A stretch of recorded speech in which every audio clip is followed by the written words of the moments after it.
Frame அப்படின்னு ஒரு subscriber வந்து பாண்ட்ஸை பற்றி சொல்லுங்க அப்படின்னு சொல்லி கேட்டிருந்தார். எனக்கு தெரிஞ்சதை சொல்கிறேன். Again consult your financial advisor for any investment decisions.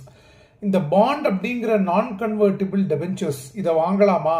இதில் வந்து இன்ட்ரெஸ்ட் ரேட்டு எஃப்டியை விட ஜாஸ்தி இருக்கே அப்படின்னாக்க, இப்போ இதில் வந்து செக்யூர்டு என்சிடி அப்படின்னு சொல்லி போட்டிருப்பான்.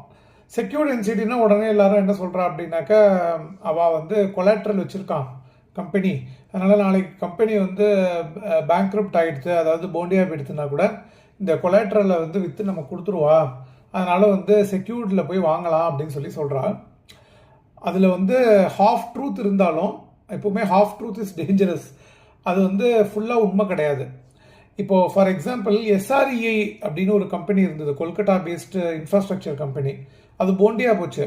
அதில் வந்து செக்யூர்ட் என்சிடியும் இருந்தது. அது எவ்வளோ பேருக்கு ஃபுல் அமௌண்ட் வந்ததுன்னு போய் கேட்டு பாருங்க, இருக்காது. என்ன ரீசன்னா, செக்யூர்ட் என்சிடினா என்னென்னா கொலாட்ரல் இருக்கிறது உண்மை, ஆனால் கம்பெனி திவாலா போகிறது, பேங்க்ரப்சி ப்ரொசீஜர்லாம் வந்ததுனாக்க நான் நிறைய கேஸ் போடுவோம்.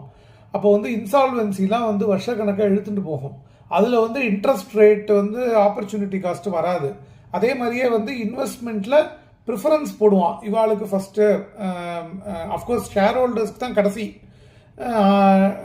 ஃபிக்ஸட் டெபாசிட்டாக கம்பெனியில் இன்வெஸ்ட் பண்ணுவாளுக்கு ஃபஸ்ட்டு ப்ரிஃபரன்ஸு, அதுக்கப்புறம் வந்து என்சிடிக்கு செகண்ட், அந்த மாதிரி போடுவான். ஸோ அதனால் வந்து அது ஒரு மிஸ்நாமர். ஸோ செக்யூர்ட் என்சிடினாக்க கொலாட்ரல் ஏதோ இருக்குது, அன்செக்யூர்ட் என்சிடியில் சுத்தமாக அது கிடையாது அப்படிங்கிறது தான் வித்தியாசம். இப்போ வந்து வின்12 மாதிரி நிறைய பிளாட்ஃபார்ம் வந்திருக்கு. இதில் போடலாம் அப்படின்னா ஏஏ ரேட்டட் பாண்ட்ஸை போடுறது அப்படிங்கிறது வந்து சேஃப். மினிமம் வந்து ஏ இல்லை AAA போடுறது சேஃப். ஆனால் ஏஏ AAA போய் போட்டல் அப்படின்னாக்கா இன்ட்ரெஸ்ட் ரேட் பேங்க் எஃப்டியை விட கூட இருக்கும். பட் பிபிபி அளவுக்கு கம்மியாக, அந்த அளவுக்கு இன்ட்ரெஸ்ட் ரேட் வந்து ஜாஸ்தி இருக்காது. ஸோ இது நம்ம வந்து ஒரு போர்ஷனை அலோகேட் பண்ணலாம்.